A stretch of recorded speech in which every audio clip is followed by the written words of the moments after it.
Paring JB, kumusta na? Aba, grabe ah. Ang laki na ng pinagbago mo. Dati patpatin ka. Ngayon ang laki na ng katawan mo ah. Sa bagay, marami nga palang gym sa Maynila ano.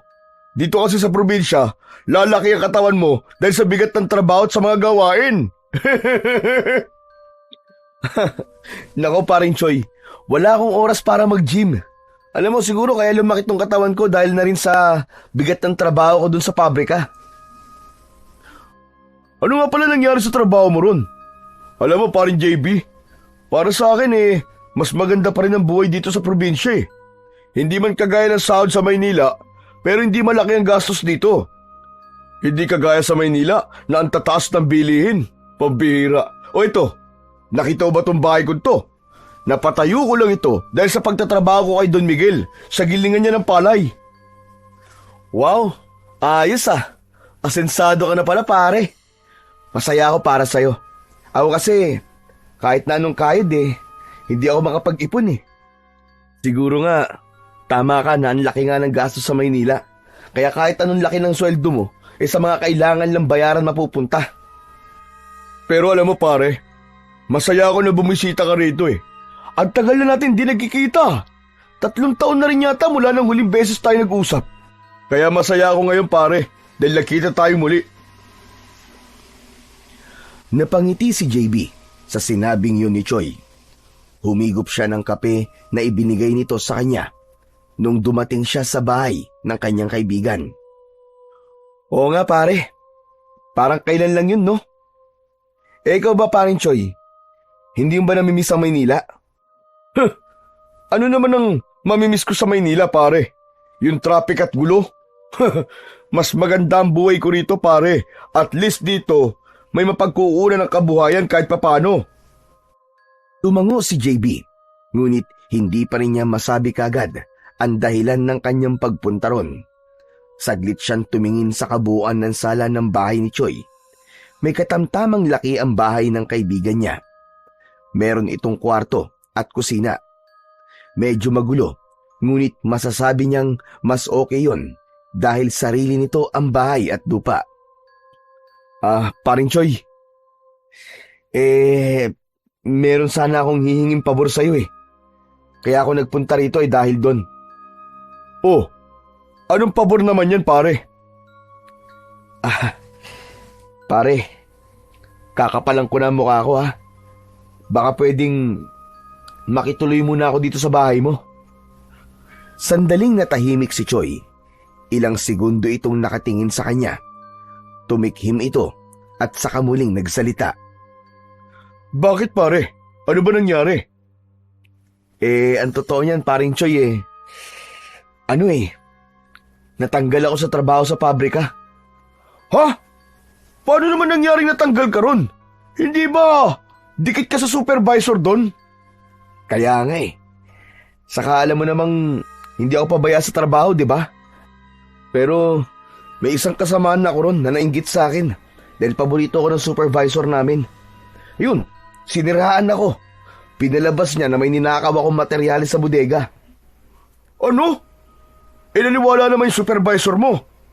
Oo, kahit anong paliwanag ko, wala. Mas pinaniwalaan niya yung kasamaan namin. Ayun, tinanggal ako. Buti nga at hindi ako kinasuhan kundi mas malaking problema at abala yun.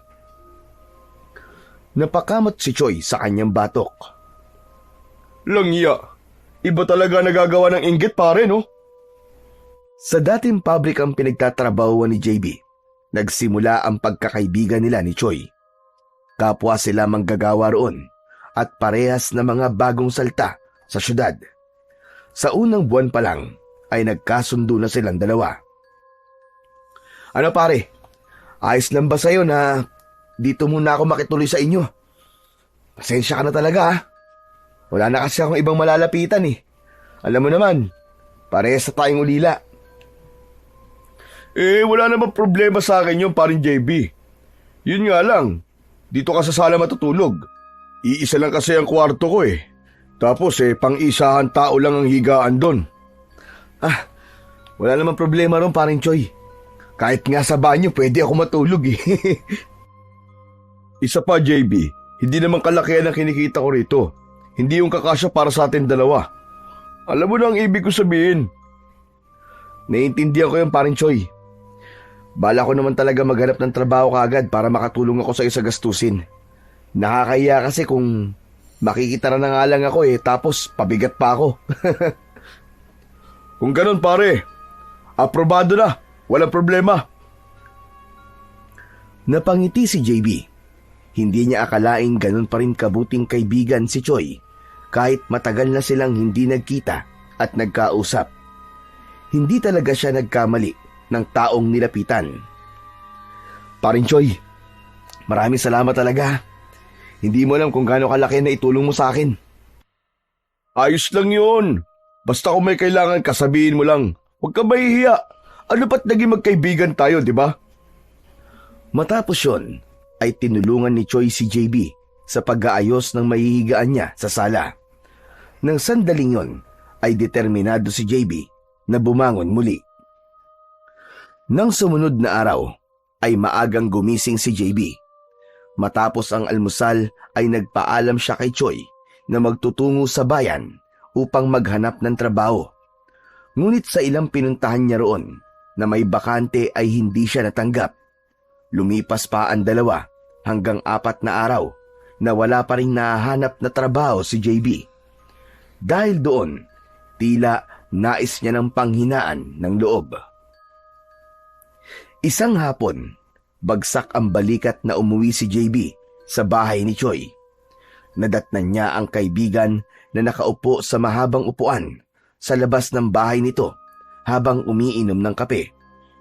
Tumabi si JB kay Choi at isang malalim na buntong hininga ang kanyang pinakawalan. Oh, paring JB, kumusta? Nakahanap ka na ba ng trabaho? Yun nga hindi pa paring Choi. Inaalat yata ako.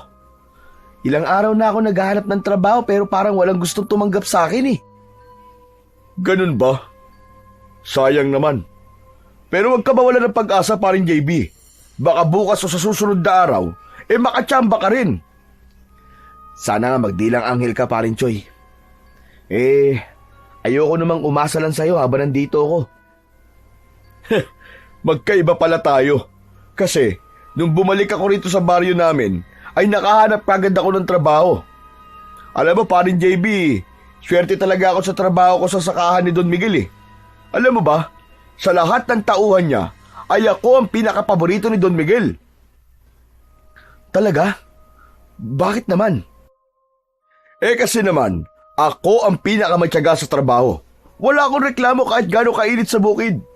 Kaya nga isa ako sa tinaasan niya ng sahod noong nakaraang taon Minsan pa nga, ako ang pinagkakatiwalaan niyang magbantay sa gilingan ng palay kapag wala siya. Parang supervisor na rin ako dun, no? Aba, ayos Sa bagay pare, hindi na ako magtataka. Masipag ka naman talaga Pakiramdam ko nga, baka balang araw ay ako na maging kanang kamay ni Don Miguel Tumango na lang si JB at tumingin siya sa kawalan. Sa pagkakataon na yon, ay parang nais niya nang questionin kung tama ba ang desisyon niyang umalis sa Maynila at makipagsapalaran sa baryo ni Choi. Sa paglipas ng mga araw, ay mas lalong lumalim ang hiya ni JB kay Choi dahil wala pa rin siyang mahanap na trabaho. Samantala, si Choi ay abala sa trabaho nito sa sakahan.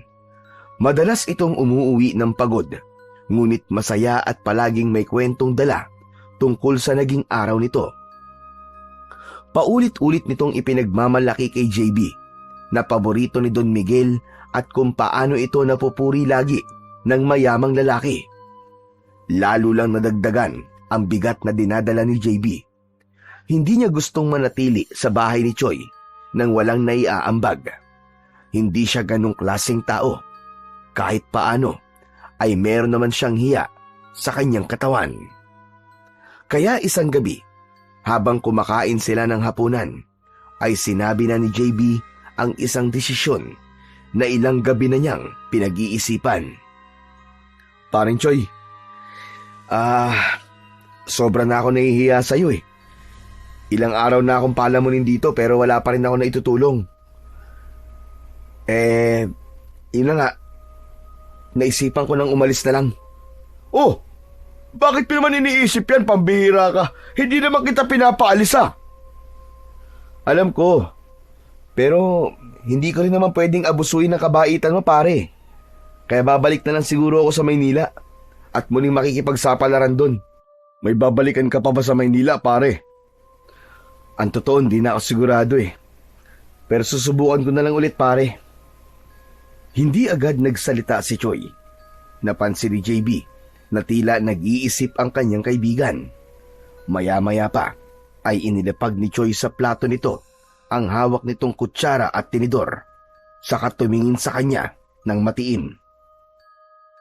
Alam mo pa rin, JB, naghahanap ng dagdag na magsasaka si Don Miguel sa sakahan Kung gusto mo, pwede ka mag-apply. Talaga, pare? Pwede kaya ako doon? Oo naman. Sige, pare, payag ako. Mag-a-apply ako kay Don Miguel. Pero sigurado ka ba? Uunahan na kita, paring JB. Mahirap ang trabaho sa bukid. Hindi to katulad ng mga trabaho mo sa pabrika. Mas mabigat ang trabaho bilang magsasaka, pare, kaysa sa trabaho mo dati. Kasi talaga mabibilad kang parang tuyo sa init ng araw. Okay lang yun, pare, kahit mahirap gagawin ko. Basta marangal na trabaho. Kaysa naman nandito lang ako sa bahay mo at nakatunganga, di ba? Okay, kung ganun, bukas isasama kita kay Don Miguel. Sigurado ako na matatanggap ka kasi malakas ako sa kanya Labis ang ginhawang naramdaman ni JB na sa wakas, magkakaroon na rin siya ng pagkakataong makapagtrabaho at hindi na lang siya aasa kay Choi. Parang Choi, maraming salamat Hulog ka talaga ng langit sa akin. Wala yun, ano ka ba naman? Basta, magpakatino ka na lang sa trabaho Huwag mo kong ipapahiya kay Don Miguel. Hindi mangyayari yon, pare. Pangako ko sa'yo. Bumalik ang sigla ni JB matapos ang pag-uusap nila na yon ni Choi. Kung kanina ay wala siyang ganang kumain, ay biglang naging mabilis ang kanyang pagsubo ng kanin at ulam. Sa labis na saya niya, kulang na lang ay yakapin at halikan niya si Choi ng sandaling yon. Kinabukasan ng umaga, matapos mag-almusal, ay naghanda na si JB sa pagsama kay Choi sa trabaho nito. Naligo siya at nagbihis ng damit na may mahabang manggas para kung sakali na matanggap siya sa trabaho at magsisimula na siya, ay nakahanda siya. Bago sila lumabas ng bahay, ay tinanong muna si JB ni Choi. Handa ka na ba na makilala si Don Miguel, pare? Handang-handa na ako, pare, kagabi pa. Medyo kinakabahan nga lang ako pero kaya naman, pare. Ikaw talaga. Pero huwag kang kabahan, pare. Hindi naman nangangain ng tao si Don Miguel Ngumiti si Choi at tumango bago sila tuluyang lumabas ng bahay. Maganda ang panahon ng umaga na yon. Presko ang hangin at hindi ganun kasakit sa balat ang init ng araw. Makalipas ang ilang minuto, ay narating na ni JB at Choi ang sakahan. Napakalawak ng taniman ng palay doon. Meron din doon mga panggiling ng palay at isang malaking warehouse kung saan iniimbak ang mga palay at bigas. Sandaling huminto ang dalawa. Itinuro ni Choi kay JB ang isang lalaki na nasa tabi ng gilingan ng palay na tila nagmamando sa ilang kalalakihan na naroon. Paring JB, nakikita mo ba yun? Yun si Don Miguel. Tinignan ni JB ang lalaki. Nasa tansya niya ay nasa 50 taong gulang na. Meron yung katamtamang pangangatawan at taas.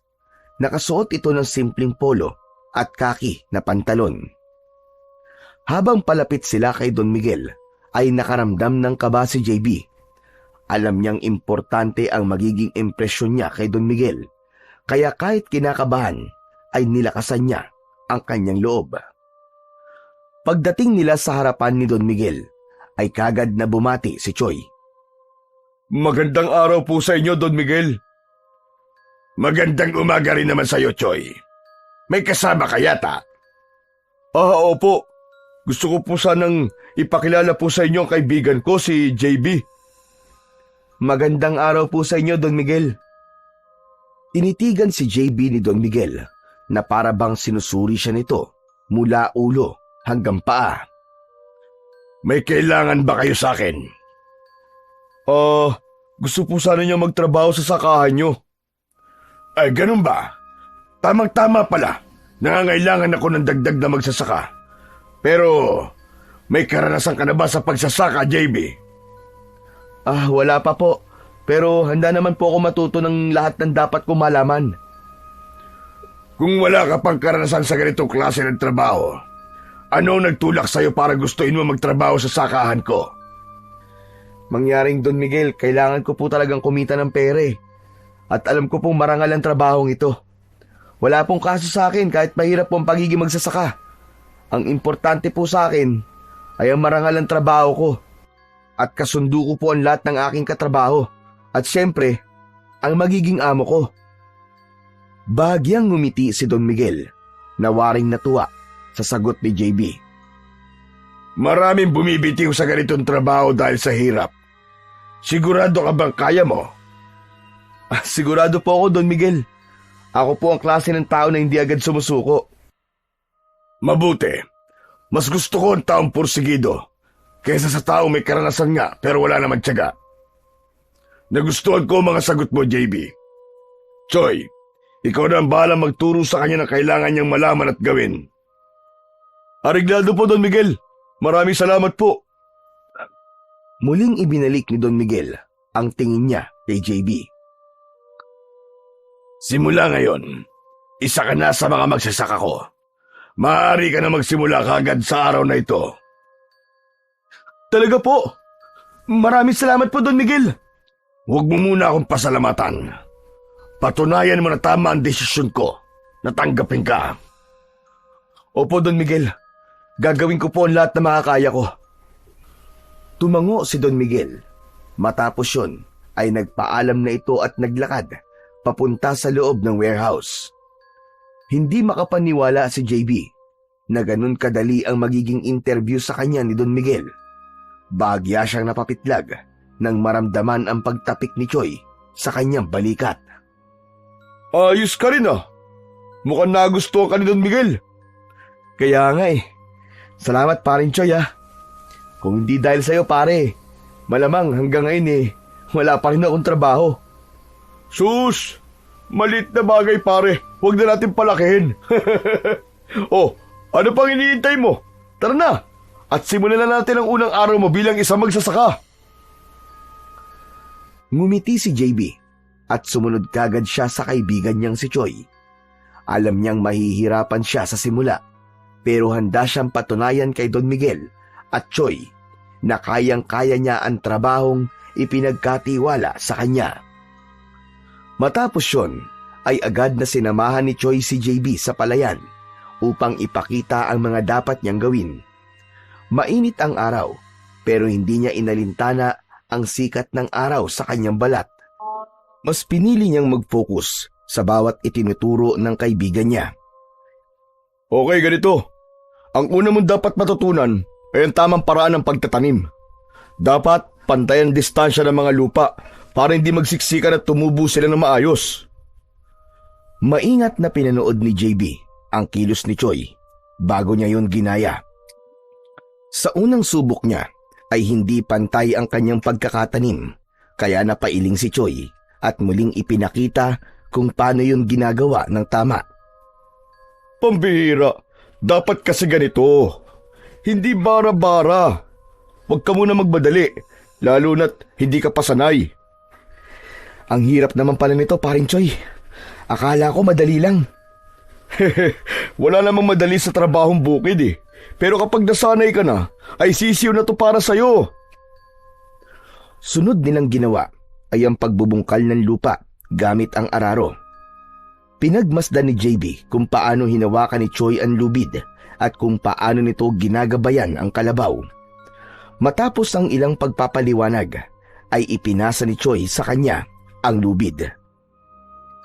Napalunok si JB pero agad niyang hinawakan ang lubid at sinubukang gabayan ang kalabaw. Pero hindi pa siya sanay kaya imbis na lumakad ng maayos ang kalabaw, ay lumiko ito sa maling direksyon. Paring JB, baka daling ka niya sa kabilang baryo, lagot ka! Teka lang pare! Teka lang, natataranta ako! Ano ka ba? Dapat kalmado ka lang. Kung kinakabahan ka, mararamdaman niya ng kalabaw at hindi ka susundin. Tandaan mo, ikaw ang amo ng kalabaw, kaya siya dapat ang susunod sa'yo at hindi ikaw ang mapapasunod niya.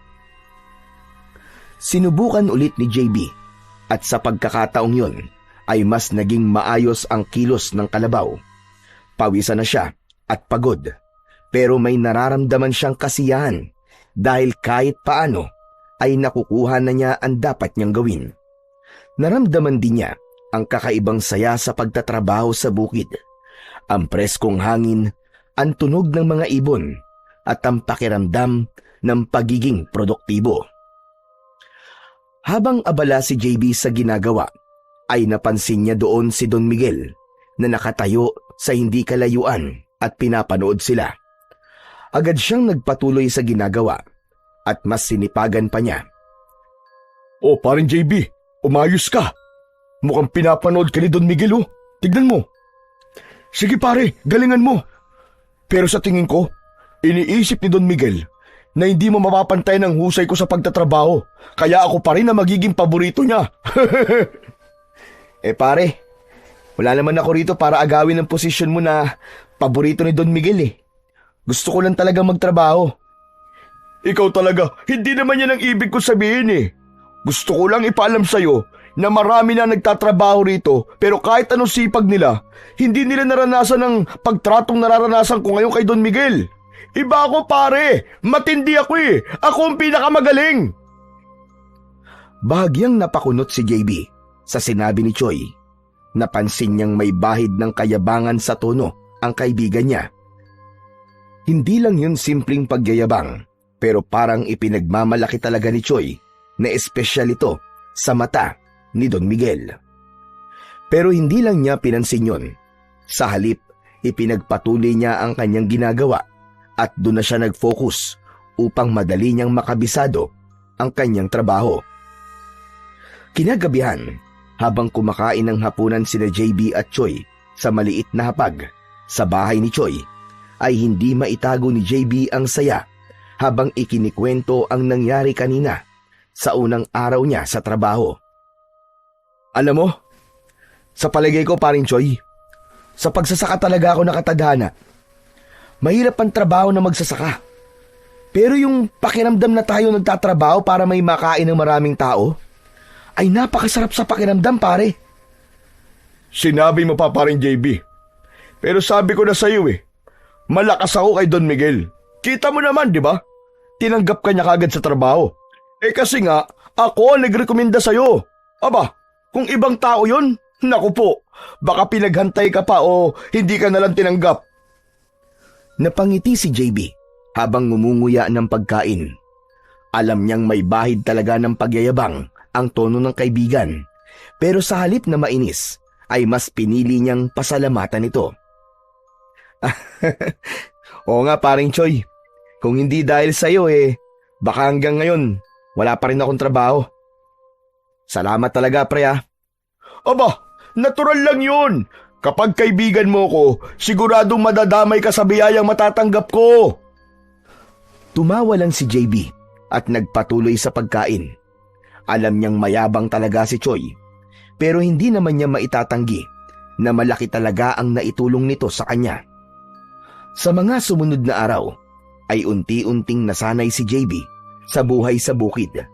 Sa umpisa, ramdam niya ang bigat ng trabaho, ngunit dahil sa kanyang determinasyon, ay mabilis niyang natutunan ang mga dapat niyang gawin. Sa bawat araw na lumilipas, ay mas naging maayos ang kilos niya sa bukid at mas bumibilis na ang kanyang trabaho. Isang umaga, maagang nagtungo si JB sa sakahan para magtrabaho katulad ng kanyang nakasanayan sa mga nagdaang araw.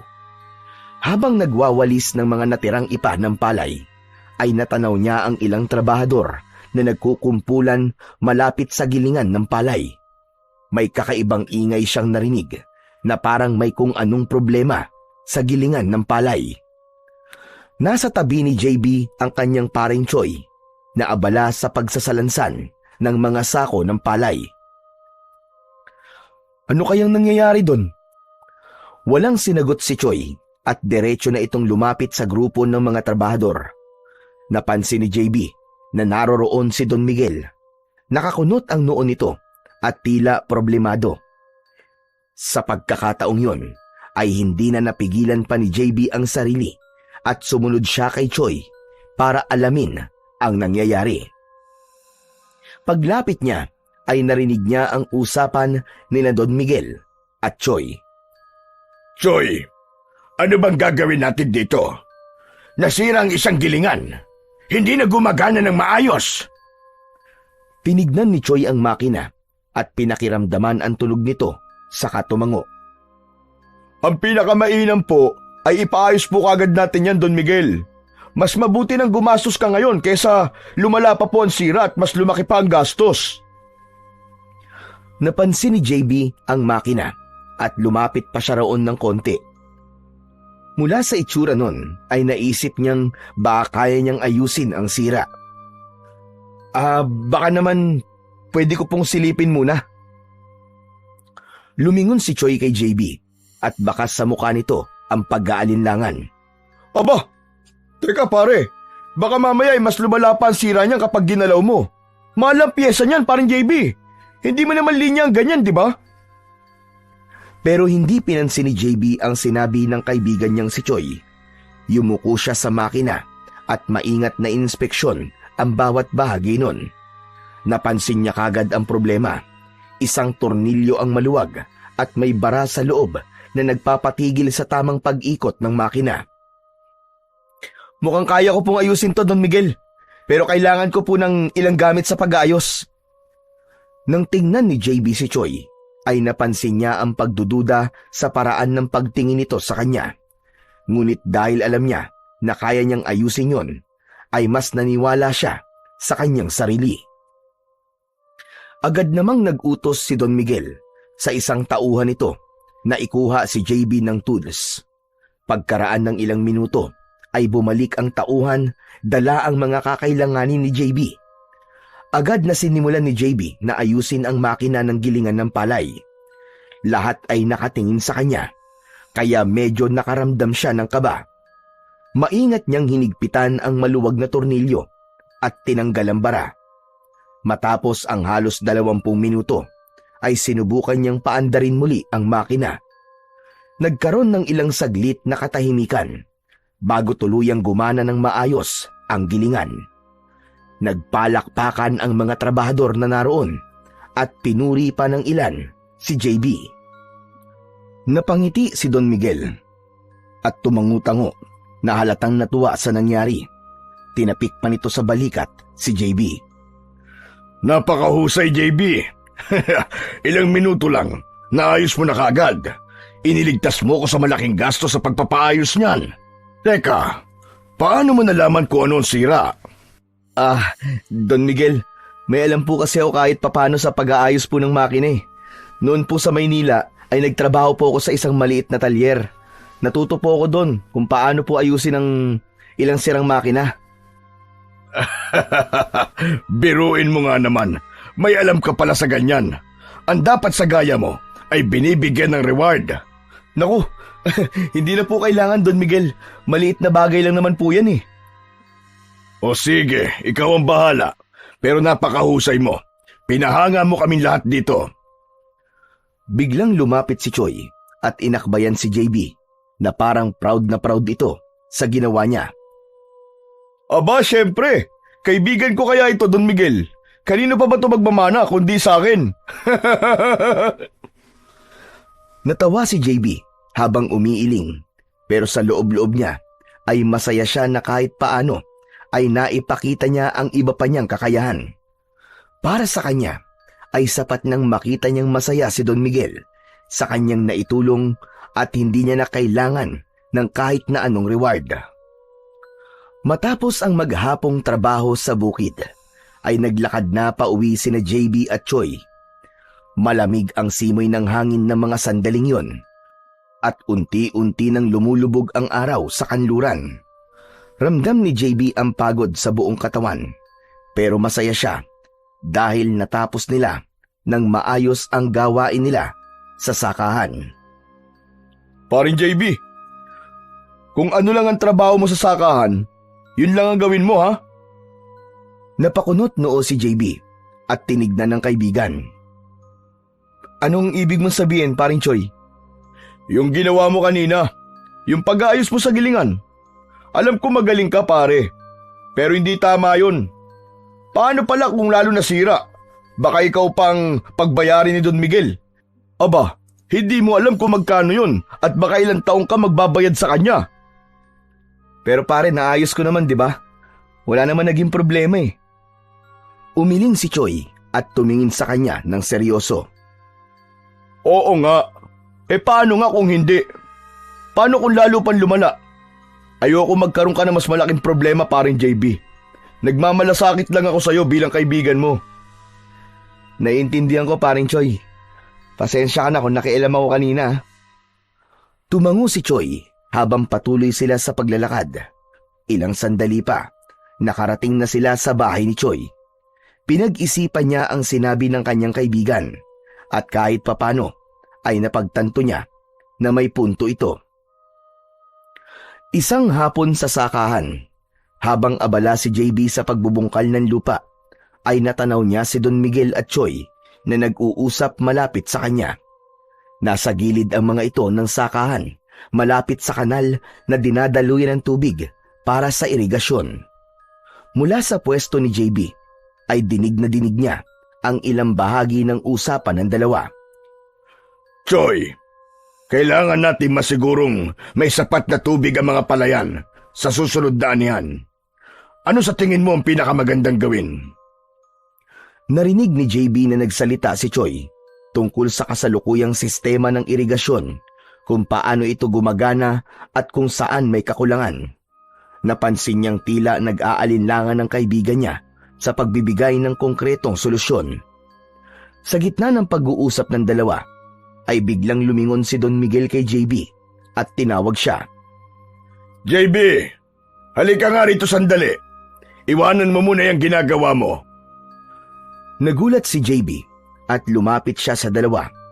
Nagkaroon siya ng hinala na baka kunin ni Don Miguel ang opinyon niya tungkol sa pinag-uusapan nito at ni Choi. Naalala niya ang sinabi ni Choi nung isang araw na dapat ay gawin lang niya kung ano ang trabaho niya at huwag makialam sa ibang bagay. Pero naisip din niyang hindi naman panghihimasok ang gagawin niya kung sakaling hihingin nga ni Don Miguel ang kanyang opinyon. JB, halika rito. Ano sa tingin mo? May naisip ka bang paraan para mapaganda ang daloy ng tubig dito sa ating irigasyon? Yan kasi ang pinag-uusapan namin ni Choi kanina pa. Sa tingin ko po kasi dyan, Don Miguel kung magdadagdag po tayo ng mas malalim na kanal sa ilang bahagi ay mas magiging pantay po ang daloy ng tubig. Minsan po kasi naiipon lang ang tubig sa iisang lugar at hindi umaabot sa ibang bahagi ng taniman. Kung mas maayos po ang distribusyon ng tubig, mas magiging maganda po ang ani natin. Nagulat si Don Miguel sa sinabing yun ni JB. Tinignan siya nito ng may kasamang paghanga. Magandang ideya yung naisip mo, JB. Hindi ko naisip yan Mukhang may alam ka rin sa mga ganitong bagay. Ngumiti si JB, pero nang lingunin siya ni Choi, ay napansin niyang kahit nakangiti ito sa kanya, ay tila may inis sa mukha nito. Choi, mukhang dapat natin pag-isipan ang mungkahi ni JB. Baka ito ang solusyon sa problema natin. Tumango lang si Choi, pero hindi na ito nagbigay pa ng komento. Habang bumabalik si JB sa kanyang ginagawa, ay hindi niya maiwasang kabahan dahil pakiramdam niya ay hindi nagustuhan ng kaibigan niya ang pagsagot niya sa tanong ni Don Miguel. Kinagabihan, sa hapagkainan, ay napansin ni JB na tahimik si Choi at halos hindi tumitingin sa kanya. Malayo yun sa pagkatao nito na palaging may kwento kapag kumakain sila. Naramdaman niya na parang ayaw siya nitong kausapin kaya hindi na siya nagdalawang isip na magsalita. Paring Choi, galit ka ba sa akin? Kanina ka pa hindi nagsasalita mula nang umuwi tayo eh. Hindi ako galit sa'yo. Pagod lang ako. Nakita mo naman kung gaano karami ang ginawa ko kanina sa sakahan, di ba? Saka ano naman ang magiging dahilan ko para magalit ako sa'yo? Baka kasi galit ka sa akin dahil sinagot ko yung tanong kanina ni Don Miguel tungkol sa irigasyon. Hindi ba sabi mo sa akin huwag akong makialam sa mga bagay na hindi naman sakop ng trabaho ko? Humihingi lang ako ng pasensya dahil doon. Hindi ko kasi napigilan na hindi sagutin yung tanong ni Don Miguel. Biglang tumawa si Choi ng malakas na ikinagulat naman ni JB. Hindi ako galit sa'yo, parin JB. Aba, ang babaw ko naman kung magagalit ako sa'yo ng dahilan doon. Pambira tong taong to, oo. Ang totoo nga niyan, masaya ako na natutuwa si Don Miguel sa'yo. Ibig sabihin, ay hindi ako nagkamali na inirekomenda kita sa kanya na magtrabaho sa sakahan niya. Mabuti naman kung ganun, pare. Ayoko rin naman na magkaroon tayo ng away o hindi pagkakaintindihan ng dahil lamang sa trabaho. Huwag kang mag-alala, parin JB. Ang inggitero ko naman kung magagalit ako sa'yo dahil natutuwa sa'yo ang boss natin. Basta, ipagpatuloy mo lang ang ginagawa mo maganda sa trabaho. Hindi na iwasan ni JB na mapangiti sa sinabing yun ng kanyang kaibigan. Kahit paano ay gumaan na rin ang pakiramdam niya at inisip na lang niya na pagod talaga si Choi kaya wala itong imik sa kanya. Habang tumatagal ay napansin ni JB na madalas na sa kanya nagtatanong si Don Miguel tungkol sa mahalagang bagay sa sakahan, mula sa pagtatanim hanggang sa mga epektibong sistema ng irigasyon. Ramdam niya na mas pinapahalaga na nito ang kanyang opinyon. Hindi lamang yun, dahil maging ang problema sa warehouse kung saan dumadami ang mga daga ay pinaalam din sa kanya ni Don Miguel na nabigyan din niya ng magandang solusyon. Isang hapon, ipinatawag si JB ni Don Miguel sa opisina nito. Nang naroon na siya, ay agad nitong ipinaalam ang dahilan kung bakit siya nito nais makausap. Alam mo, JB, matagal na ako naghahanap ng tao mapagkakatiwalaan pagdating sa lahat ng mga bagay, lalo na sa sakahan. Sa ilang linggo mong pagtatrabaho rito, ay nakita ko ang talino at galing mo sa iba't ibang aspeto ng sakahan. Dahil dyan, gusto kong i-offer sa iyo ang isang posisyon na mas akma sa kakayahan mo. Gusto kitang kuning personal assistant at advisor. Nanlaki ang mata ni JB. Hindi niya inasahan ang alok na yon mula kay Don Miguel, kaya hindi siya kagad nakapagsalita. JB, bihira lang ako magtiwala sa isang tao. Pero ikaw, nakikita ko ang potensyal mo. Alam kong malayo ang mararating mo. Kaya sana, tanggapin mo ang offer ko sa'yo. Hindi muna nagsalita si JB at nag-isip siya ng malalim. Malaking oportunidad yon para sa kanya. Alam niyang kapag mas mataas ang posisyon, ay mas malaki rin ang sahod. Pero sa isang banda, ay bigla niyang naisip ang kaibigan niyang si Choi at kung ano ang mararamdaman nito kapag tinanggap niya ang trabahong inaalok ni Don Miguel. Huminga ng malalim si JB bago nagsalita. Don Miguel, malaking bagay po ang inaalok niyo sa akin. Pero okay lang po ba kung pag-iisipan ko po muna? Naiintindihan ko. Pero sana, huwag mong sayangin ang oportunidad na ito. Pag-isipan mong mabuti, JB. Tumango si JB at nagpaalam na kay Don Miguel. Habang naglalakad siya palabas ng opisina na yon, ay naramdaman niya ang mga magiging epekto ng magiging desisyon niya. Pero ano't anuman, ay nais pa rin niyang pangalagaan ang pagkakaibigan nila ni Choi. Isang hapon, naglalakad sina JB at Choi pauwi. Kanina pa hindi mapakali si JB dahil hindi niya alam kung paano sasabihin kay Choi ang napag-usapan nila kanina ni Don Miguel. Alam niya na kailangan niya yung ipaalam kay Choi upang malaman niya ang mararamdaman nito dahil dun siya magsisimulang gumawa ng desisyon. Paring Choi, meron sana akong gustong sabihin sa'yo eh. Kanina kasi, kinausap ako ni Don Miguel. Parang wala namang bago dyan eh. Hindi ba sa kanya ka na nagtatanong palagi ng halos lahat ng bagay? Inalok niya kasi ako na maging personal assistant at advisor niya. Saglit na natigilan si Choi. Halatang nagulat ito sa narinig. Napansin ni JB ang saglit na pagbabago sa ekspresyon ng kaibigan. Tila hindi nito nagustuhan ang sinabi niya. Kung ayaw mo, paring Choi, tatanggihan ko na lang. Hindi pa naman ako nagdidesisyon eh. Ang sabi ko kasi kay Don Miguel ay pag-iisipan ko muna. Ano ka ba, JB? Nagulat lang ako pero masaya ako sa sinabi mo.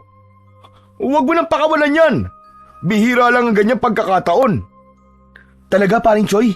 Hindi ka galit? Naalala ko kasi, sabi mo dati gusto mong maging kanang kamay ni Don Miguel, di ba? Naisip ko kasi na baka magalit ka kapag tinanggap ko ang posisyon na gusto mo. Siyempre, kung magagalit ka, hindi ko na lang tatanggapin yun. Mas importante pa rin sa akin ang pagkakaibigan natin kumpara sa ibang bagay. Ngumiti si Choi sa kanya, sabay tapik sa balikat ni JB. Bakit naman ako magagalit sa ganyang bagay, pare? Masaya ako sa kung ano man ang magagandang nangyayari sa'yo ngayon. Magkaibigan tayo, di ba? Salamat, paring Choi ah. Ibig sabihin yan, tatanggapin ko na ang offer ni Don Miguel. Oo naman, tanggapin mo! Magagalit ako kapag hindi mo tinanggap yun. Dahil sa mga sinabi ni Choi, ay tuluyan nang nawala ang pangamba ni JB. Mas lalo niyang napatunayan na napakapalad niya at nagkaroon siya ng isang kaibigan na kagaya ni Choi. Nang sumunod na araw, ay maagang nagtungo si JB sa opisina ni Don Miguel. Nang makita siya ni Don Miguel, ay ngumiti ito na para bang alam na nito ang dahilan kung bakit siya naroon. JB, ano? Napag-isipan mo na ba ang offer ko sa'yo? Opo, Don Miguel. Tinatanggap ko na po ang alok nyo. Napakagandang balita niyan, JB. Napakasaya ko dahil tinanggap mo ang offer ko sa'yo. Maraming salamat. Ako po ang dapat magpasalamat sa inyo, Don Miguel. Maraming salamat po sa tiwala na ibinibigay niyo po sa akin. Simula nang tinanggap ni JB ang posisyon niya na yon, ay mas lumawak ang kanyang pananaw sa pagpapatakbo ng isang malaking sakahan. Nagbigay siya ng mga makabagong ideya na lalong nagpaganda sa operasyon ng sakahan. Dahil doon ay lalo siyang hinangaan ni Don Miguel. JB, hindi lang matalino ang mga ideya mo, kundi praktikal pa. Malaking tulong talaga ito sa akin. At dahil dyan, itataas ko ang sahod mo bilang pagkilala sa sipag at galing mo. Don Miguel, hindi naman po ako humihingi ng dagdag na sahod eh. Ginagawa ko lang po ang trabaho ko sa inyo. Ano ka ba, iho? Huwag ka nang tumanggi. Napakalaki na natitipid ko dahil sa mga ideya mo. Karapat-dapat lamang nataasan ko ang sahod mo. Labis na natuwa si JB sa kanyang narinig. Hindi niya inakala na sa loob lamang ng ilang linggo ay aabot siya sa ganung posisyon. Samantala, ramdam naman ni JB na masaya si Choi para sa kanya. Kahit minsan ay wala itong ipinakitang inggit o sama ng loob sa kanya. Palagi nitong ipinagmamalaki sa mga trabahador ang kanilang pagkakaibigan. Isang tanghali, sandaling huminto sa pagtatrabaho si JB upang kumain ng tanghalian. Nagpasya siyang pumunta sa lugar kung saan madalas kumakain ang ilang trabahador at si Choi. Habang palapit siya roon, ay napahinto siya nang marinig ang tawanan ng ilang trabahador. Aba, Choi! Mukhang nalagpasan ka na pala ni JB ah. Bago pa lang yun dito pero ngayon, mas mataas na ang posisyon sa'yo ah. Ano bang pakialam mo? Bakit hindi ang pagtatrabaho mo ang atupagin mo? Teka, relax ka lang. Nagbibigay lang naman ako ng opinion eh. Hindi ba ikaw ang parang kanang kamay ni Don Miguel noon? Pero ngayon, parang hindi ka niya na napapansin ah. Siguro, grabe lang inggit mo sa kaibigan mo, no? Anong sinabi mo? Bakit naman ako maiinggit? Ako nga nagdala kay JB dito, di ba? Kung tutusin, kung wala ako, baka hanggang ngayon, naghahanap pa rin siya ng trabaho. At saka, hindi niya naman ako kagaya na napakalaki ng inggit sa katawan. Nagtawanan ng iba pang trabahador. Hindi sigurado si JB kung biro lang ang sinabi ni Choi o may bahid ng hinanakit. Pero mas pinili niyang wag nang lumapit. Tahimik siyang tumalikod at bumalik sa opisina upang dun na lamang kumain ng baon niya. Kinagabihan, inaya si JB ni Choi na mag-inuman dahil bagong sahod sila. Bilog na bilog ang buwan, kaya naisipan nila na sa harap ng bahay uminom. Naglabas sila ng lamesa at 2 upuan. Inilapag ni Choi ang alak at pulutan sa lamesa at agad nilang inumpisahan ang pagtagay sa alak. Sinalina ni Choi ng alak ang 2 baso. Sabay nilang kinuha ang mga baso at itinaas yun ni Choi. Ang unang tagay natin ay para sa bagong assistant ni Don Miguel. Siraulo ka talaga, paring Choi. Sabay nilang tinungga ang alak. Naramdaman ni JB ang pagguhit ng alak sa kanyang lalamunan. Kaya agad niya yung sinundan ng pag-inom ng tubig at ng pulutan nilang inihaw na tilapia. Habang patuloy silang umiinom, biglang naisip ni JB ang narinig niya kanina sa sakahan.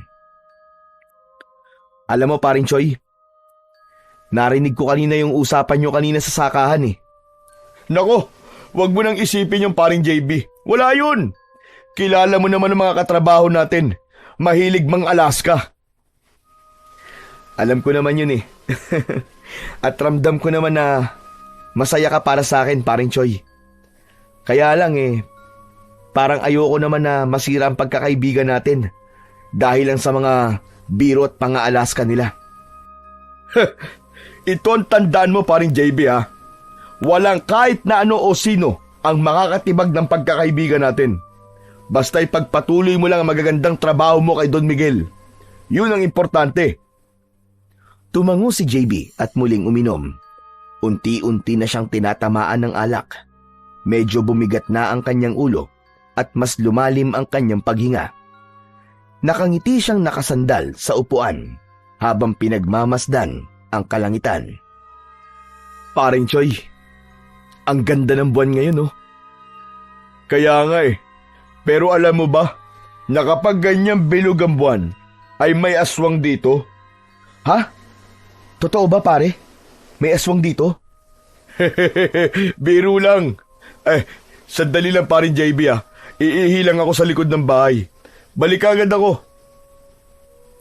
Tumango si JB at tumayo na si Choi. Naglakad ito papunta sa likod ng bahay. Habang mag-isa ay uminom muna ng alak si JB at hindi niya napigilan ang mapangiti nang maisip na tunay na mapalad siya dahil nagkaroon siya ng kaibigan na kagaya ni Choi. Makalipas ang ilang minuto ay napansin ni JB na hindi pa rin bumabalik si Choi. Pambihira talaga tong kumpare kong to. Oh. Hay nako, mukhang nakatulog na yata sa likod ah. Hindi alam ni JB, ngunit bigla siyang kinabahan sa dahilan na hindi niya alam. Kakaiba ang katahimikan ng gabi. Nang dumaan sa kanya ang malamig na hangin, ay nagtaasan ang balahibo sa braso niya. Hindi na siya nagdalawang isip at sinundan na niya si Choi sa likod ng bahay. Pero pagdating doon ay napakunot ang noo niya sapagkat wala ron ang kanyang kaibigan. Luminga si JB sa paligid sa pag-asang makikita ang kaibigan niyang si Choi, pero bigo siya. Hanggang sa pagtingin niya sa lupa ay doon niya nakita ang isang tsinelas na sigurado siyang pag-aari ni Choi. Napalunok siya at nagsimula siyang makaramdam ng kaba. Kay paring Choi to ah. Choi? Pare, nasan ka? Choi? Walang sumagot sa pagtawag na yon ni JB. Ilang beses pa niyang tinawag si Choi, ngunit tanging ang katahimikan ng gabi ang sumagot sa kanya. Muli niyang iginala ang paningin sa paligid, pero wala pa rin siyang nakitang kahit na anong senyalis ni Choi, maliban sa naiwan itong tsinelas. Maya-maya pa ay napapitlag si JB nang makarinig siya ng mahinang kaluskos sa mataas na talahib sa likod ng bahay ni Choi. Sa sobrang taas ng talahib doon ay hindi na makikita ang isang tao kapag pumasok doon. Habang nakatingin sa taliban si JB ay napansin niya na merong gumagalaw doon.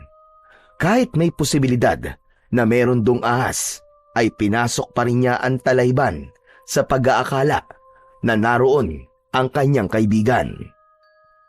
Choi? Paring Choi? Ikaw ba yan?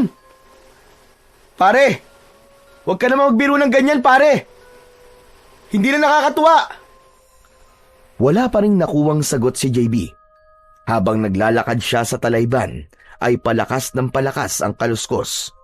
Marahan at maingat ang bawat takbang niya. Gamit ang mga kamay, ay hinahawi niya ang matataas na talahib sa kanyang nadadaanan. Kahit may takot siya sa kanyang dibdib, ay pinilit ni JB na lakasan ang kanyang loob dahil nais niyang makasiguro na ligtas ang kaibigan niyang si Choi at walang masamang nangyari dito. Dahan-dahan niyang itinulak ang ilang tangkay ng talahib at sumilip sa loob. Paring Choi? Paring Choi, kung nandiyan ka, lumabas ka na. Huwag mo naman akong tinatakot ng ganito. Pakiramdam ni JB ng sandaling yon ay may kung anong nagmamasid sa kanya mula sa isang parte ng talahiban. Hanggang sa paghawi niya ng talahib ay nagulantang siya ng isang nakakatakot na nilalang ang biglang sumunggab sa kanya. Natumba siya at pumaibabaw ang nilalang na yon sa ibabaw niya. Ang nilalang ay may nanlilisik na mga matang namumula. Mangitim-ngitim ang mukha nun at merong matutulis na mga ngipin. Nanlaki ang mga mata ni JB nang maramdaman niya ang matatalas na ngipin ng nilalang na yon na bumaon sa kanyang balikat. Mas lalong lumakas ang sigaw niya nang halos umabot na sa buto niya ang mga ngipin nito. Sa gitna ng matinding sakit at pagkataranta, ay naging alerto pa rin ang isip ni JB. Ubod lakas niyang sinuntok ang tagiliran ng halimaw. Narinig niya ang isang malalim na ungol mula rito bago nito inalis ang pagkakakagat sa kanya. Malakas niya itong itinulak at nang makawala siya, ay agad siyang tumakbo. Hindi na niya ininda ang paghiwa ng matalim na talahib sa kanyang balat. Sandaling lumingon si JB at nang makita niya na nakasunod sa kanya ang nilalang, ay hindi niya napigilan ang mapamura. Hindi na inisip ni JB kung saan siya pupunta dahil ang tanging nasa isip niya ng mga sandaling yon ay ang makalayo siya sa nilalang na yon. Pagkalabas niya mula sa makapal na damuhan ay nanlumo siya dahil hindi ang bahay ni Choi ang bumungad sa kanya, kundi isang makipot na daan na hindi niya alam kung saan patungo. Mas madilim doon at sa magkabila ang gilid ng daan ay puro mga nagtataas ang mga puno. Wala rin siyang nakikitang kabahayan kaya wala siyang mapaghihingaan ng tulong. Babalik na sana si JB sa talahiban pero nakita niya na gumagalaw ang talahiban at sigurado siya na yun ang nilalang na palapit sa kanya. Dahil wala nang mapupuntahan, ay mas pinili na lang ni JB na tumakbo sa makipot na daan kahit wala siyang ideya kung saan yon papunta. Makalipas ang ilang minutong pagtakbo, ay dinala si JB ng daan na yon sa isang kagubatan. Mas matataas sa mga puno roon at may makakapal na halaman sa paligid. Patuloy pa rin sa pagtakbo habang iniisip kung ano ang nilalang na umatake sa kanya. Hanggang sa naalala niya ang sinabi sa kanya ni Choi tungkol sa aswang sa baryo na yon tuwing bilog ang buwan. Ibig sabihin, aswang ang umatake sa akin? Si paring Choi, hindi kaya inatake din siya ng aswang na yon kaya siya nawala? Diyos ko, Huwag niyo pong hayaan na may mangyaring masama sa kaibigan ko. Nang maisip ni JB ang bagay na yon, ay hindi na lang siya sa sarili niya nag-alala, kundi pati na rin sa kaibigan niyang si Choi. Nagpatuloy si JB sa pagtakbo sa masukal na kagubatan. Sa kabila ng malamig na hangin na humahampas sa kanyang muka, ay pawis na pawis pa rin siya. Ilang beses na siyang nadapa sa mga nakausling ugat ng mga puno, pero patuloy pa rin siyang bumabangon.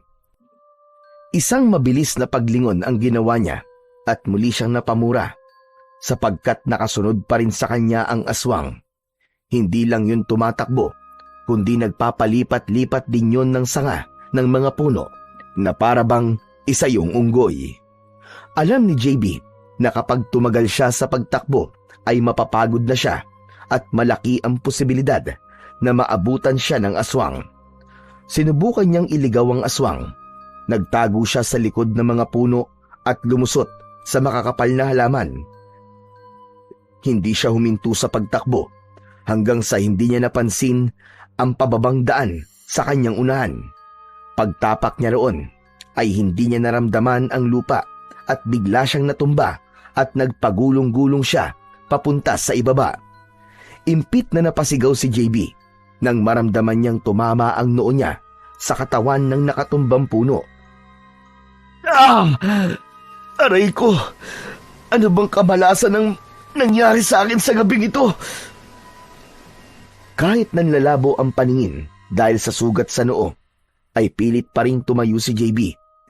Nang tumingala siya sa kalangitan, ay napanganga siya sapagkat napakaraming bulalakaw ang gumuguhit sa kalangitan. Hindi na niya mabilang ang bulalakaw na kanyang nakita sa loob lamang ng ilang segundo.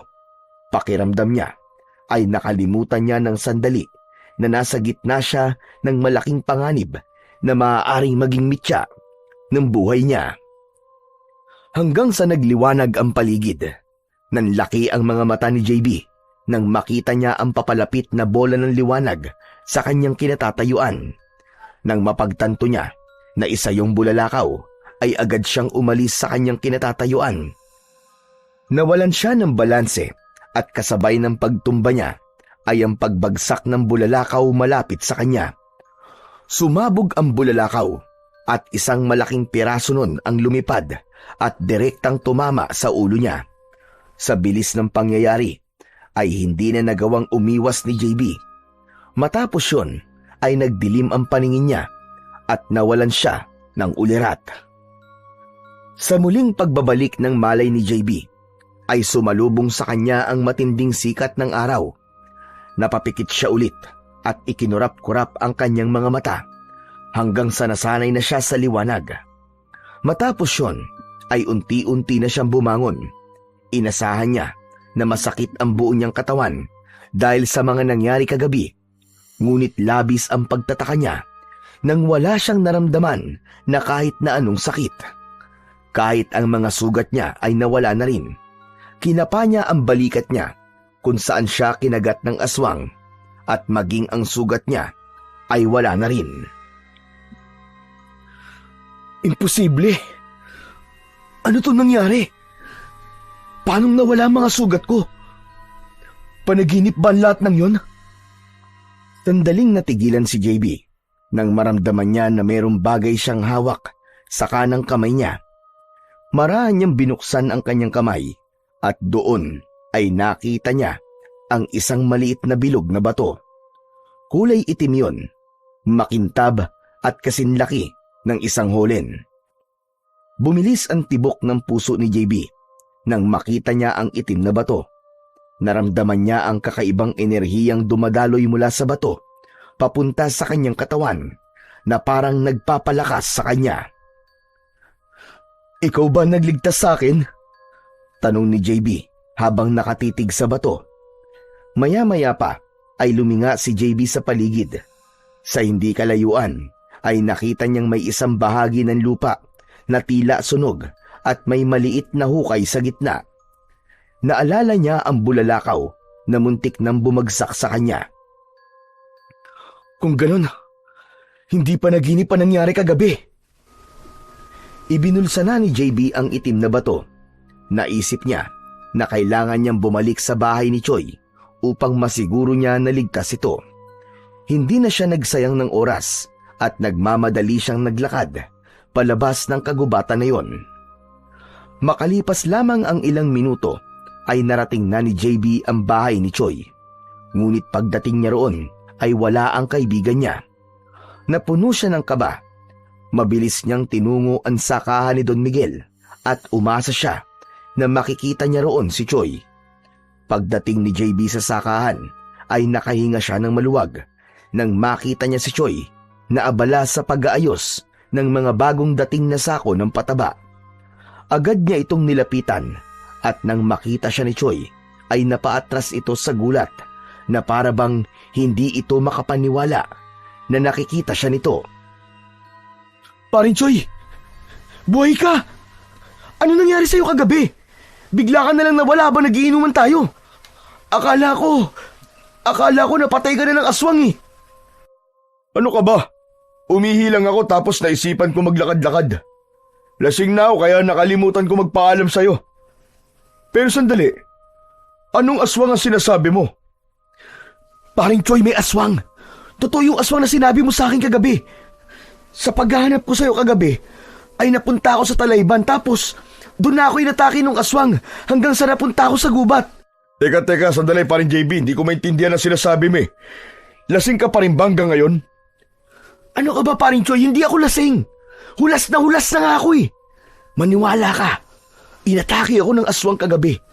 Tapos pare, may bulalakaw na muntik nang bumagsak sa akin.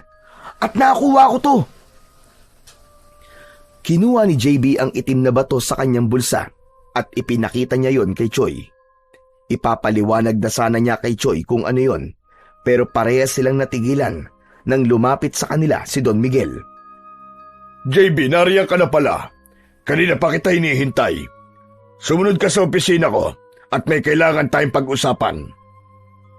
Hindi na hinintay ni Don Miguel ang sagot ni JB. Tumalikod na ito at naglakad pabalik sa opisina. Habang si JB ay tila wala pa rin sa sarili at nakatulala lang. Sige na pare, sumunod ka na kay Don Miguel. Pag-usapan na lang natin ito mamaya. Tumango si JB at kahit magulo pa rin ang isip niya, ay sinundan niya si Don Miguel papunta sa opisina nito. Pagpasok ni JB sa opisina ni Don Miguel, ay agad niyang napansin ang tensyon sa mukha ng kanyang amo. Hindi ito kagaya ng dati na nakangiti ito o kaya ay kalmado lang. Maupo ka, JB. Sumunod naman si JB at naupo sa upuang kaharap ng mesa ni Don Miguel. Nanatili itong nakayuko habang hawak ang isang papel. Don Miguel, ano pong pag-uusapan natin? May nawawalang pera sa ako dito sa opisina.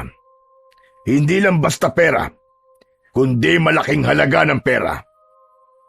Ayoko nang dalhin ito sa mga pulis dahil malakas ang pakiramdam ko na isa tong inside job. Ayoko na magkaroon pa ng usapin dito sa baryo.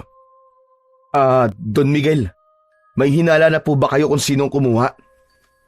Umiling si Don Miguel. Wala pa. Pero gaya ng sinabi ko, naniniwala ako na nagtatrabaho lang dito sa aking sakahan ang salarin. Kung ganun po, Don Miguel, bakit niyo po ako pinatawag? Gusto kong ikaw ang mag-imbestiga nito, JB. Lihim mong alamin kung sino ang nagnakaw.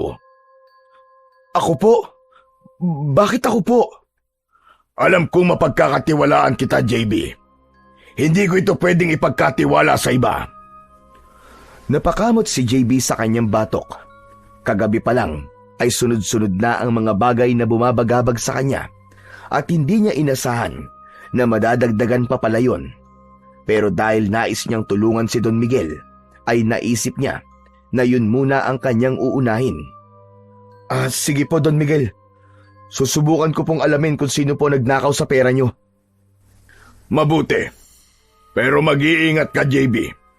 Kung sino man ang gumawa nito, siguradong hindi basta-basta. Huwag ka mag-alala. Ako na ang bahala sa iyo kapag nalaman mo kung sino ang magnanakaw.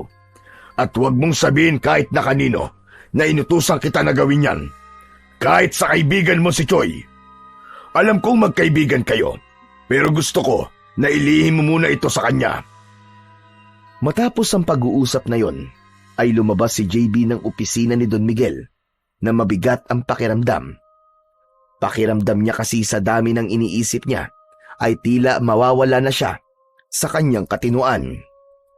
Pagkalabas ni JB mula sa opisina ni Don Miguel ay agad siyang sinalubong ni Choi. Naramdaman niya na magtatanong ito sa kanya kung bakit siya kinausap ng kanilang amo at hindi nga siya nagkamali. Parin JB, anong pinag-usapan niyo ni Don Miguel? Parang ang seryoso kasi ng mukha niya nung pinatawag ka niya eh. Wala naman pare.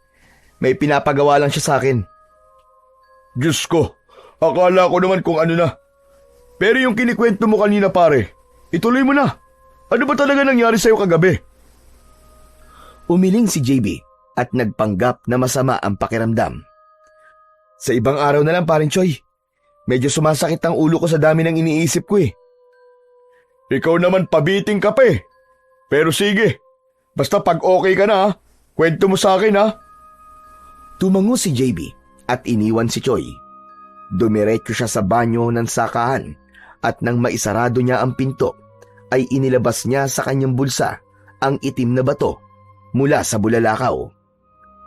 Nang nasa palad na ni JB ang itim na bato, ay agad niyang naramdaman ang kakaibang init na nagmumula roon. Para bang dumadaloy sa buong katawan niya ang lakas na nagmumula sa bato. Napalunok siya. Hindi niya alam kung ano yon, pero isang bagay ang sigurado siya. Hindi yun isang ordinaryong bato lamang.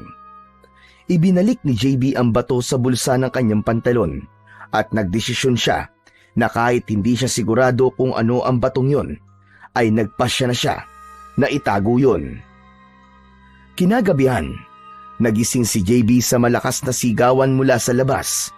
Napabalikwas siya ng pagkakahiga sa nakalatag na banig sa sala ng bahay ni Choi at nakiramdam siya sa paligid. Bumaha ang kaba sa dibdib niya nang isang babae ang sumigaw at sinabing merong aswang. Hindi na nag-isip si JB at tuluyan na siyang tumayo upang kunin ang itak sa kusina. Palabas na sana siya nang bigla siyang natigilan. Bigla niyang naalala ang itim na bato. Kinuha niya ang bato mula sa bulsa ng pantalon na nakasabit sa dingding at mahigpit niya yung ikinulong sa kanyang palad. Matapos yun, ay itinuloy na niya ang paglabas ng bahay ni Choi upang harapin ang aswang. May kung anong pumasok sa isip niya. Ang itim na batong nakuha niya mula sa bulalakaw. Sinundan ni JB ang sigawan hanggang sa nakita niya sa madilim na bahagi ang isang grupo ng mga tao na may dalang itak at sulo. Nasa harapan ng mga yon ang isang aswang na hawak ang isang batang lalaki na umiiyak. Pumuesto si JB sa unahan ng mga tao at nang makita niya ang itsura ng aswang ay naningkit ang kanyang mga mata. Ikaw! Ikaw nga! Ikaw ang umatake sa akin kagabi! Mabuti't naalala mo pa ako. Swerte mo lang at nakaligtas ka sa akin kagabi. Pero ngayon, hindi ka na makakatakas. Biglang itinulak ng aswang ang batang hawak nito. Napasigaw ang bata habang mabilis itong dinaluhan ng ilang kalalakihan na naroon. Galit na sumugod ang aswang kay JB. Mabilis nitong hinawakan ang braso niyang may hawak na itak, dahilan para mabitiwan niya ang itak. Sinubukan nitong kagatin ang kanyang leeg, ngunit sinuntok niya ito ng malakas sa muka. Nag-atrasa ng mga tao at nagulat sa lakas ng suntok ni JB. Muling umatake ang aswang, pero mabilis na naiwasan ni JB ang hampas ng matutulis nitong mga kuko. Sinipa niya ito sa tagiliran, dahilan para mapaluhod ito sa lupa. Sinundan niya yon ng isa pang sipa at mabilis na suntok sa sikmura, sabay hampas ng siko sa likod ng aswang. Napasigaw ang halimaw sa labis na sakit.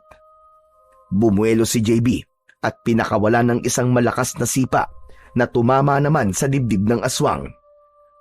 Sa lakas ng sipa na yon ay tumilapon ng aswang sa lupa at mabilis na gumapang papalayo. Nang tumayo ito, ay nanlilisik ang mga matang tumitig sa kanya. Hindi pa tayo tapos. Sisiguraduhin ko na sa susunod na pag-aarap natin ay mapapatay na kita. Bago pa man makapagsalita si JB, ay biglang tumakbo ng mabilis ang aswang. Mabilis yun naglaho sa dilim, kaya hindi niya na yon nasundan pa. Saglit na natahimik ang paligid. Pagkatapos ay biglang nagpalakpakan ng mga tao na tila hindi makapaniwala sa nasaksihan na husay ni JB sa pakikipaglaban. Nilapitan siya ng mga tao at nagpasalamat ng mga ito sa kanya. Ayon sa nanay ng batang lalaki, kung hindi dumating si JB, ay baka kung ano na ang nangyari sa anak nito. Hindi nagtagal doon si JB. Habang naglalakad siya pabalik sa bahay ni Choi, ay inilabas niya ang itim na bato. Mataman niya yung tinignan. Palaisipan pa rin para sa kanya kung ano ang batong yon, pero sigurado na siya na doon nanggaling ang husay at lakas niya sa pakikipaglaban. Nang mapagtanto ni JB na sa itim na bato nang galing ang lakas at tapang niya, ay kumuha siya ng tali at ginawa niyang pulseras ang itim na bato upang hindi na yon mahiwalay sa kanyang katawan. Simula rin noon ay halos gabi-gabi nang umaatake ang aswang sa baryo, at dahil doon ay napuno ng takot ang mga tao. Ngunit sa bawat pag-atake ng aswang ay palaging naroon si JB upang ipagtanggol ang baryo mula sa aswang. Yun nga lang, palaging nakakatakas ang aswang, kaya hindi nagkakaroon ng pagkakataon si JB na mapatay ito. Dahil sa ginagawang yun ni JB, ay mabilis siyang nakilala. Marami ang humanga sa kanya at itinuring siyang isang matapang na bayani. Isang umaga, habang naglalakad si JB papunta sa sakahan, ay nagulat siya nang isang batang lalaki ang biglang tumakbo papalapit sa kanya. Agad niyang nakilala ang bata dahil yon ang iniligtas niya nung unang gabi na umatake ang aswang sa baryo. Ako po pala si Makoy, Kuya JB. Ako po yung iniligtas nyo dati doon sa aswang. Ah, oo nga no. Ikaw nga yun. Namumukhaan kita eh. O ano, kumusta ka na pala? Ayos lang naman po ako, Kuya. Gusto ko lang po sana magpasalamat po sa inyo ng personal. Kung hindi po dahil sa inyo, baka kinain na po ako ng pangit na aswang na yon. Wala yon, Makoy. Basta mag-iingat ka palagi ha, at palagi ka magpipray. Opo, Kuya JB. Ngumiti si Makoy, saka inilabas ang isang bagay na kanina pa nito itinatago sa likod nito. Nagulat naman si JB nang malaman na isang dinamita ang hawak ng bata. Diyos ko pong bata ka! Bakit may dala kang ganyan? Saan mo nakuha yan? Nagtatrabaho po kasi sa minahan si tatay eh. Ginagamit po nila ito sa trabaho nila. Kinuha ko po ito sa bahay namin. Makoy, dinamita yan at hindi yan isang laruan. Alam ko po, Kuya JB. Hindi ko naman po ito paglalaruan eh. Baka magamit niyo po ito para mabatay niyo po yung aswang. Inabot ni Makoy kay JB ang dinamita at tinanggap naman niya yon. Naisip niya na merong punto si Makoy. Kung hindi niya mapapatay ang aswang gamit ang itak, ay marahil yun ang sagot. Salamat, Makoy ah. Malaking tulong tong binigay mo sa akin. Biglang ngumiti ang bata bago tumakbo palayo. Isinilid naman ni JB ang dinamita sa kanyang bag bago ipinagpatuloy ang paglalakad patungo sa sakahan. Nang makarating na si JB sa sakahan, ay sinalubong siya ng kanyang mga katrabaho. Lahat ay pinuri siya sa kabayanihan na ginagawa niya dahil sa pakikipaglaban sa mga aswang. Wala nang ibang naisagot si JB kundi salamat. Hindi niya akalain na ganun pala kasarap sa pakiramdam kapag naa-appreciate ng marami ang kabutihan na kanyang ginagawa. Maya-maya pa ay nakita ni JB ang kaibigan niyang si Choi na palapit sa kanya. Sinalubong niya ang kanyang kaibigan. Grabe na talaga. Kung ituring ka naman nila parang ikaw na ang Diyos Hayaan mo na sila pare. Siguro natutuwa lang sila dahil may lumalaban sa aswang na alam nating kinatatakutan ng marami. Ewan, talagang sikat na sikat ka na. Dati dito ka lang sa sakahan sikat Ngayon, sa buong baryo na. Bakit paring Choy? Anong ibig mong sabihin? Wala naman. Oo nga pala. Pinapatawag ka ni Don Miguel sa opisina niya. Ang sabi niya sa akin kapag nakita raw kita, papuntahin daw kagad kita sa opisina niya. Matapos magpasalamat ni JB sa kaibigan niyang si Choy, ay naglakad na siya patungo sa opisina ni Don Miguel. Pagpasok niya roon, ay naabutan niya si Don Miguel na nakaupo. Agad siyang lumapit dito. Mukha yatang abala ka na sa ibang bagay, JB. Bilang may-ari ng sakahan, kung saan ka nagtatrabaho, ay ipinagmamalaki kita ng sobra. Saludong-saludo ako sa tapang mo. Hindi lahat ng tao ay kayang harapin ang isang aswang, lalo na't alam nating lahat kung gaano sila kabangis at kawalang awa.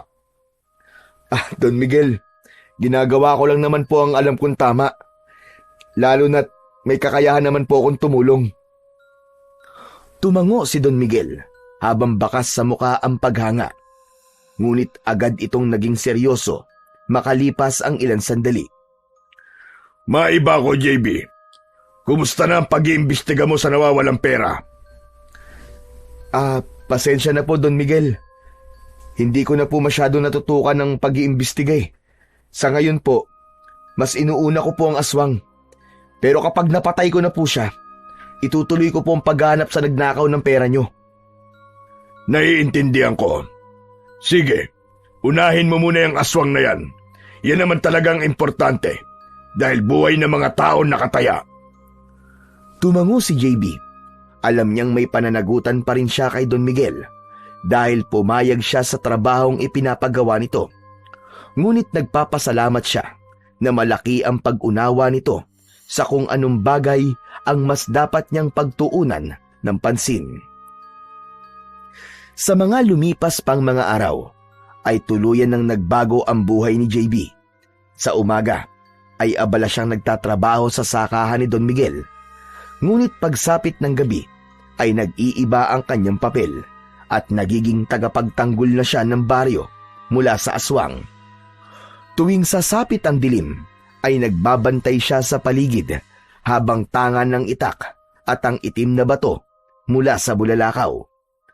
Palagi siyang umaasang darating na ang gabi kung saan tuluyan niya ng mapapatay ang aswang. Gusto ni JB na mapatay na ang aswang, hindi para patunayan ng kanyang tapang at lakas, kundi dahil nais na niyang bumalik sa normal ang buhay ng mga tao sa baryong yon. Isa pa, gusto na rin niyang makapag-focus siya sa kanyang trabaho. Ngunit dumating ang araw na napansin ni JB ang pagbabago ng mga tao sa pakikitungo sa kanya. Kung dati ay masigla ang mga ito na bumabati sa kanya tuwing dumadaan siya, ngayon naman ay parang iniiwasan na siya ng mga ito. May mga hindi tumitingin sa kanya ng diretso at may mga lumalayo kapag papalapit siya. At wala siyang ideya kung bakit yun nangyayari. Hanggang isang gabi, habang naghahapunan, ay hindi na natiis ni JB na magtanong kay Choy. Paring Choy, napapansin mo ba? Parang umiiwas na sa akin ng mga tao. Alam mo ba kung bakit? Napahinto si Choy sa pagkain at hindi agad sumagot. Para bang nag-aalinlangan ito kung magsasalita ba ito o hindi.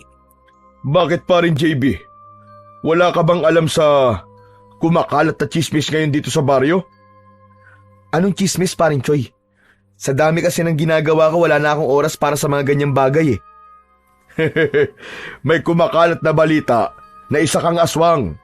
Ang sinasabi nila, ang aswang na umaatake sa baryo ay kasabwat mo para lang bumango ang pangalan mo sa mga tao. Labis na nagimbal si JB sa kanyang narinig. Ano? Alam mong hindi totoo yan, paring Choy. Kilala mo ako. Hindi ako aswang. Alam ko. Pero yun ang pinaniniwalaan ng mga tao ngayon eh. Naniniwala sila na aswang ka pare. Labis na nagtaka si JB. Hindi niya alam kung paano siya napagbintangan ng ganon. Ang bihira. Sino naman kaya nagpakalat ng kalokohang yun? Hindi ko alam pare. Wala rin akong ideya. Kung sino man ang gumagawa niyan, siguradong malaki ang inggit nun sa akin. Iba na talaga kapag inggit ang umiral sa katawan ng isang tao. Lahat ay gagawin para siraan ng taong kinaiinggitan niya. Parang gusto kong busalan ng dinamita ang bibig ng taong yun, Choy. Pero hindi ako papayag na tuluyang masira ako sa mga tao. Kailangan ko makausap ang mga tao para linisin ang pangalan ko. Nako, hindi magandang ideya yan paring JB. Kapag pinuntahan mo sila para ipaliwanag ang sarili mo, baka lalo lang nilang isipin na may tinatago ka. Baka isipin pa nila na defensive ka. Hayaan mo na lang sila at mamamatay din ang chismis na yan. Nakuha naman kagad ni JB ang punto ng kanyang kaibigan. Napagtanto niya na kahit na anong paliwanag ang gawin niya sa mga tao, kung ayaw na siyang paniwalaan ng mga ito, ay magsasayang lang siya ng laway. Sa kabila ng malamig na pagturing sa kanya ng mga tao sa baryo, patuloy pa rin si JB sa kanyang ginagawa. Tuwing gabi ay patuloy siyang nagbabantay sa bawat sulok ng baryo upang mapanatiling ligtas ang mga tao laban sa aswang. Pero kahit na anong pilit niyang huwag magpaapekto sa mga maling paratang sa kanya, ay hindi niya magawa. Yun ay dahil sa ramdam niya ang mga matang palihim na sumusulyap at ang mga bibig na bumubulong sa kanyang likuran. Isang umaga, matapos ang isang walang tulog na gabi, ay nagpunta siya sa bukana ng kagubatan upang magsanay. Kailangan niyang panatilihing malakas ang kanyang katawan at isip kung nais niyang tapusin ang bangungot na bumabalot sa baryo. Matapos ang ilang oras na pagsasanay, ay napagod din siya. Umupo si JB sa ugat ng isang matandang puno upang magpahinga. Inisip niya kung sino ang maaaring magpakalat ng maling balita tungkol sa kanya, pero wala siyang mapaghinalaan kahit isa. Naputol ang kanyang malalim na pag-iisip nang maramdaman niyang may ibang presensya sa kanyang paligid. Kumunot ang kanyang noo. Lumabas ka! Alam ko nandiyan ka lang! Magpakita ka sa akin! Sa kanyang sinabi, gumalaw ang isang makapal na halaman sa kanyang kaliwa. Lumabas mula roon ang isang pamilyar na bata. Yun ay walang iba kundi si Makoy, ang batang iniligtas niya noon mula sa aswang at ang nagbigay sa kanya ng dinamita. Tahimik na lumapit sa kanya si Makoy at umupo sa tabi niya. Hindi ka ba natatakot sa akin, Makoy? Kahit pa may kumakalat na chismis na isa akong aswang? Hindi po ako naniniwala sa kumakalat na chismis na yon tungkol po sa inyo, Kuya JB. Bakit naman? Kasi po kung aswang po kayo, bakit niyo po ako iniligtas nun? At bakit kayo po ang lumalaban sa aswang? Napatingin si JB sa bata. Hindi niya inasahan ang ganong pangangatwiran mula sa isang batang tulad ni Makoy. Malungkot lang po ako kasi sa kabila po ng ginagawa niyong pagtulong po sa mga tao dito, ay ganito pa po ang isinukli nila sa inyo. Wala tayong dapat ibang sisihin, kundi ang taong nagpakalat ng kasinungalingan yon. Ang mga tao kasi ay madaling maniwala sa mga naririnig nila at kahit wala namang ebidensya. At yun ang nakakatakot. Siguro po, kailangan niyo na pong mapatay ang aswang sa lalong madaling panahon para makita na po din lahat na hindi po kayo kasabwat at kakampi talaga kayo ng baryo. Napabuntong hininga si JB. Alam niyang tama ang bata. Ang tanging paraan upang mapatunayan niyang hindi siya aswang ay ang mapatay niya ang aswang. Pero sa mga nakalipas na gabi ay naging mailap na ito. Tumingin si JB kay Makoy at bahagyang ngumiti. Salamat, Makoy. Para saan po, Kuya JB? Dahil kahit bata ka lang, ay hindi ka kagad naniniwala sa mga naririnig mo. Sana'y dalin mo ang pag-uugaling yan hanggang sa iyong paglaki. Ngumiti si McCoy. Hindi nagtagal ay nagpaalam na ang bata sa kanya. Habang naglalakad palayo si McCoy, ay sinundan ito ng tingin ni JB hanggang sa tuluyan na itong nawala sa kanyang paningin. Nang sandaling yon, ay nangako si JB sa kanyang sarili na hindi siya titigil hanggat hindi niya napapatay ang aswang dahil yun na lang ang natitirang paraan para malinis niya ang kanyang pangalan. Maging sa sakahan, ay ramdam na ramdam ni JB ang pag-iwas ng mga trabahador sa kanya. Pakiramdam niya ay meron siyang nakakahawang sakit na pilit na iniiwasan ng lahat. Sa tuwing dadaan siya, ay mabilis na naglalayuan ang mga kasamahan niya. Alam niyang ang chismis ang may kagagawan nun at hindi niya maiwasan na baka kapag nagtagal ang ganung pangyayari ay maisipan ng mga tao na paalisin siya sa baryo. Ganun pa man, kahit paano ay masaya pa rin si JB dahil hindi naniniwala si Don Miguel sa mga paratang laban sa kanya. Patuloy itong nakikitungo sa kanya ng normal at hindi nagpapakita ng pagdududa. Isang tanghali, matapos ang trabaho, ay tinawag si JB ni Don Miguel sa opisina nito. Alam kong hindi totoo mga chismis na kumakalat tungkol sa'yo, JB. Naku, maraming salamat po Don Miguel. Malaking bagay po sa akin na may iilang tao ang hindi naniniwala doon. Minsan, ganyan talaga mga tao. Kapag may isang taong mas angat o may ginagawa para sa ikabubuti ng iba, ay madali silang mainggit, imbis na gawin itong inspirasyon upang umangat din sila.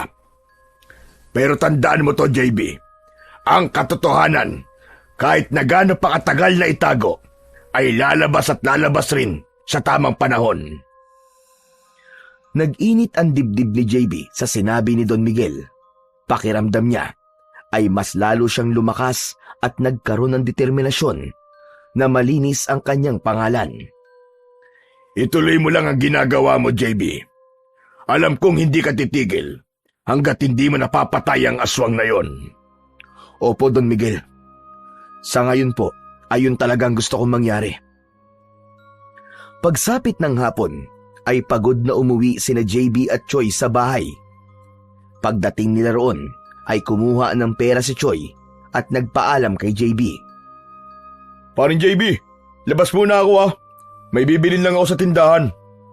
Sige pare, mag-iingat ka. Pagkaalis ni Choi, ay kumuha si JB ng malinis na damit. Plano niyang maligo para maalis ang init at alikabok mula sa maghapong trabaho. Pumasok siya sa banyo at natigilan siya nang makita na wala na palang sabon doon. Napakamot siya ng ulo. Lumabas si JB ng banyo at kumuha ng pera sa kanyang pitaka, saka lumabas ng bahay upang magtungo sa tindahan. Habang naglalakad si JB papunta sa tindahan, ay ramdam niya ang mapanuring tingin ng mga tao sa kanyang paligid. Alam niyang hindi siya makakatakas sa masamang tingin ng mga ito, pero pinili niyang hindi na lang yun pansinin. Nang malapit na si JB sa tindahan, ay natanaw niya si Choi. Nakausap ang isang tindera. Sa normal na pagkakataon, tatawagin niya ito at lalapit para sabay silang umuwi. Pero may kung anong bumagabag sa kanya. Nais niyang malaman kung ano ang pinag-uusapan ng dalawa. Palihim siyang lumapit at nag-ingat siya na hindi makita ni Choi. Tahimik siyang nagtago sa gilid ng tindahan at doon ay narinig niya ang usapan ng dalawa. Alam mo, nakita ko mismo si JB nung isang gabi. Lumabas siya ng bahay, tapos sa likod mismo ng bahay ko ay naging aswang siya. At hindi lang yun, may kausap siyang isa pang aswang, yung aswang na umaatake dito sa atin. Nako, abay kung totoo yan, Choi, bakit mo pa siya kinukupkup sa bahay mo? Gusto ko nang paalisin ate, kaso natatakot ako sa kanya eh. Baka balikan ako eh.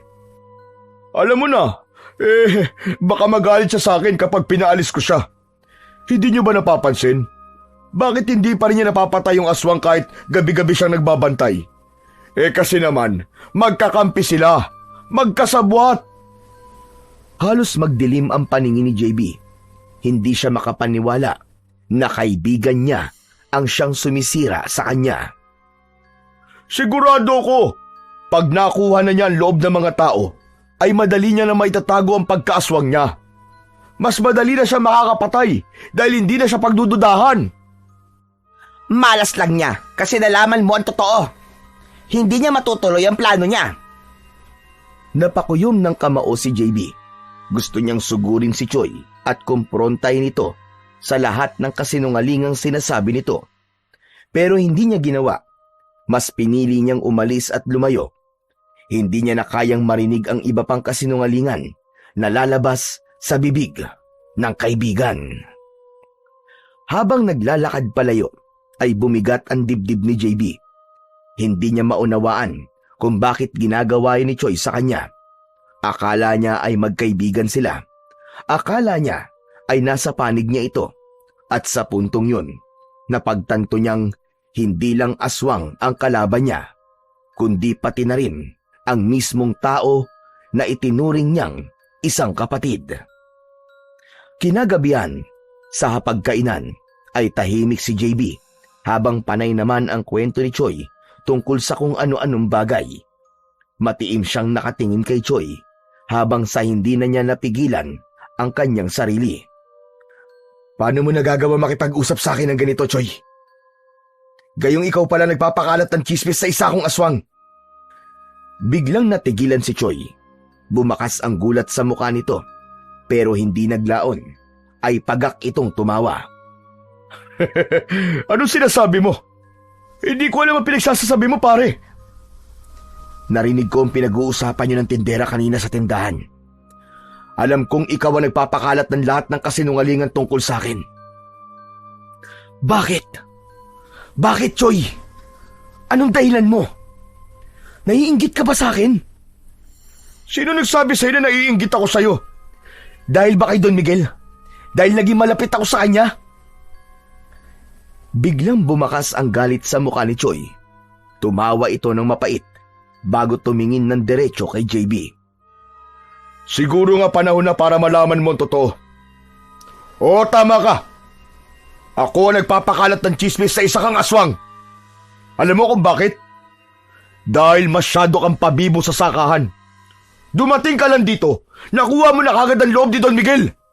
Tapos ang posisyong matagal ko nang pinapangarap, kinuha mo. Kung ganon, inaamin mo nga naiinggit ka sa akin. Hindi ako naiinggit. Wala akong dapat na ikainggit sa'yo. Wala namang tao na umaamin na naiinggit siya. Grabe, hindi ako makapaniwala. Ikaw, Choi? Ikaw pa talagang gagawa nito sa akin? Magkaibigan tayo, di ba? Dati tayo magkaibigan, JB. Pero masyado kang pabibo. Ang tagal ko na nagtatrabaho sa sakahan. Ang tagal ko na nasa baryong ito. Pero ni minsan, hindi ko nakuha ang respeto at paghanga ng mga tao ng tulad sa'yo. Ikaw, kakadating mo lang dito. Pero nagawa mo makuha yun dahil masyado kang bait-baitan. Isang malalim na paghinga ang pinakawalan ni JB. Grabe ka. Wala nang dahilan para manatili pa ako dito sa bahay mo. Bukas ng umaga, aalis na ako. Ayos lang.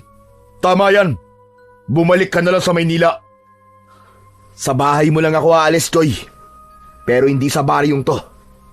Hindi ako aalis hanggat hindi ko napapatay ang aswang. Kailangan kong malinis ang duming nilagay mo sa pangalan ko. Nagtagpo ang kanilang mga mata. Matalim silang nagtitigan. Alam ni JB na sa gabing yun ay tuluyan nang nawala ang pagkakaibigan nila at yun ay dahil lamang sa inggit. Matapos ang mainit na pag-uusap ni na JB at Choi sa hapagkainan, ay agad na inimpake ni JB ang mga gamit niya. Habang inilalagay ni JB ang huling piraso ng damit niya sa bag, ay saglit siyang natigilan. Nilingon niya ang paligid ng bahay. Sa kabila ng lahat, alam niyang naging tahanan niya ang bahay na yon sa loob ng ilang buwan, kaya kahit paano ay mabigat pa rin sa loob niya ang umalis doon. Pagkalipas ng ilang minuto, ay naglatag na ng banig si JB at humiga. Nais niyang matulog ng maaga dahil ang plano niya ay madaling araw siyang aalis. Hindi nagtagal ay tuluyan ng nakatulog si JB. Ngunit hindi rin nagtagal ay nagising siya dahil may biglang sumakal sa kanya. Sa pagmulat niya ay nanlaki ang kanyang mga mata nang malaman na si Choi ang sumasakal sa kanya. Choy! Choy, ano ginagawa mo? Choy! Nagtatanong ka pa talaga. Papatayin kita. Ano pa ba? Ngunit mas lalong nagimbal si JB nang sa isang kisap mata ay nagbago ng anyo si Choi. Naging isang aswang ito. Ang mga kamay nitong maigpit na sumasakal sa leeg niya ay nagkaroon ng matutulis na mga kuko at ang mukha nito ay naging parang sa isang mabangis na halimaw. Ikaw? Hayop ka! Ikaw ang aswang! Tama ka! Ako nga! Nagpumigla si JB pero mas lalong humigpit ang pagkakasakal ng aswang sa kanya. Halos hindi na siya makahinga, kaya naman bumulong siya sa itim na bato na bigyan siya nito ng lakas upang ipagtanggol ang kanyang sarili. Isang malakas na enerhiya ang bumalot sa katawan ni JB. Sa isang iglap ay nakawala siya mula sa sakal ni Choi at buong puwersang itinulak ito papalayo. Mabilis siyang bumangon at bago pa makasunggab muli ang aswang ay sinuntok niya ito sa muka na sinundan niya ng isang matinding sipa sa dibdib nito. Tumilapo ng aswang papunta sa pinto. Bumangga ang likod nito sa pinto, dahilan para mawasak yon at lumipad hanggang sa labas ang aswang. Agad na tumakbo si JB sa kusina at kinuha ang itak. Paglabas niya ng bahay ay hinanap niya ang aswang pero wala na ito. Magpakita ka sa akin, Choy! Magpakita ka! Huwag kang magtago! Gusto mo akong patayin, di ba? Di ba? Inggit na inggit ka! Kaya puro paninira ang lumalabas sa bibig mo! At puro kasamaan ang tumatakbo sa utak mo! Dahil sa malakas na sigaw na yun ni JB, ay naglabasan mula sa kanilang mga bahay ang mga taga-baryo. Naguluhan na mga yon nang makita siya. Hanggang sa may naramdaman si JB na presensya sa itaas. Tumingala siya at doon niya nakita ang aswang na nakaupo sa sanga ng isang puno na nasa harapan ng bahay. Tumalon ng aswang pababa habang nakaumang ang matutulis nitong mga kuko. Hindi na nagawang makaiwas si JB at mabilis na nasunggaban ng aswang ang braso niya at buong puwersa siya nitong kinagat doon. Napangiwi si JB sa sakit pero hindi siya pinanghinaan ng loob. Sinaksak niya sa tagiliran ng aswang at napasigaw ito sa sakit. Mabilis na lumayo ang aswang kay JB pero agad din itong umatake. Nagpatuloy ang kanilang laban. Ngunit nahirapan si JB na tamaan ng aswang dahil sobrang bilis ng kilos nito. Ilang beses siyang sumugod pero puro hangin lang ang tinatamaan ng kanyang itak. Alam niya na kahit malakas siya dahil sa itim na bato ay wala rin yung silbi kung hindi niya matatamaan ang kanyang kalaban. Ngunit sa gitna ng pakikipaglaban ni JB sa aswang ay pumasok sa isip niya ang dinamita na ibinigay sa kanya ni McCoy. Napagtanto niya na maaari niya yung gamitin upang tuluyan niya ng mapatahimik si Choi. Mabilis siyang tumakbo papalik sa loob ng bahay. Mula sa kanyang bag ay kinuha niya ang dinamita at isang lighter. Isinuksok niya sa gilid ng suot niyang shorts ang dinamita at saka siya bumalik sa labas. Sumugod ang aswang kay JB habang nakabuka ang malaki nitong bibig. Imbis na umatras o umiwas ay sinalubong ito ni JB at kinuha ang dinamita sa gilid ng kanyang shorts. Buong puwersa niyang isinalpak yon sa malaking bunganga ng aswang at ipinagdiinan pa niya yon. Nabigla naman si Choi at pilit nitong sinubukang iluwa ang dinamita pero madiin ang pagkakahawak ni JB sa dinamita. Hayop ka! Ang dapat sa mga inggiterong kagaya mo ay pinapasabog ang bunganga para manahimik! Gamit ang lighter, ay mabilis niyang sinindihan ang mitya ng dinamita. Malakas niya itong sinipa sa dibdib at bago pa bumagsak sa lupa ang aswang, ay sumabog na ang dinamita. Sumabog at nadurog ang buong ulo ng aswang. Kumalat sa kung saan-saan ang dugo at laman nito. Ang katawan ni Choi ay bumagsak nang wala na ang ulo nito. Bumalot ang katahimikan sa paligid. Isa-isang tinignan ni JB ang mga tao na nakasaksi sa pagpaslang niya sa aswang. Sana ay nasagot na ng nakita nyo kung sino ang tunay na aswang. Lahat tayo ay nilinlang ni Choi. Siya ang tunay na aswang at hindi ako. Tila nahihiya na yumuko ang ilang tao na naroon. Si JB naman ay tahimik na bumalik sa loob ng bahay. Doon ay nanghihina siyang napaupo sa isang sulok. Alam niyang ginawa niya ang tama. Alam niyang kailangang mamatay ni Choi. Pero sa kabila ng lahat, ay masakit pa rin sa kanya na kailangan nilang humantong ni Choi sa ganung tagpo. Matapos ang lahat ng nangyari, ay tuluyan ng nalinis ang pangalan ni JB sa buong baryo. Ang takot at pag-aalinlangan ng mga tao sa kanya ay napalitan ng paghanga at pasasalamat. Napatunayan niya na hindi siya isang aswang, kundi isang tagapagtanggol na handang isugal ang buhay para sa kaligtasan ng iba. Samantala, natagpuan ni JB ang nawawalang pera ni Don Miguel sa cabinet ni Choi, kaya tuluyan ang nasagot kung sino ang tunay na magnanakaw. Agad na ibinalik ni JB ang pera kay Don Miguel at bilang pabuya ay binigyan siya nito ng malaking halaga. Nanatili sa pangangalaga ni JB ang itim na bato mula sa bulalakaw. Sa mga nangyari ay napatunayan ni JB na kayang sirain ng inggit ang pagkakaibigan.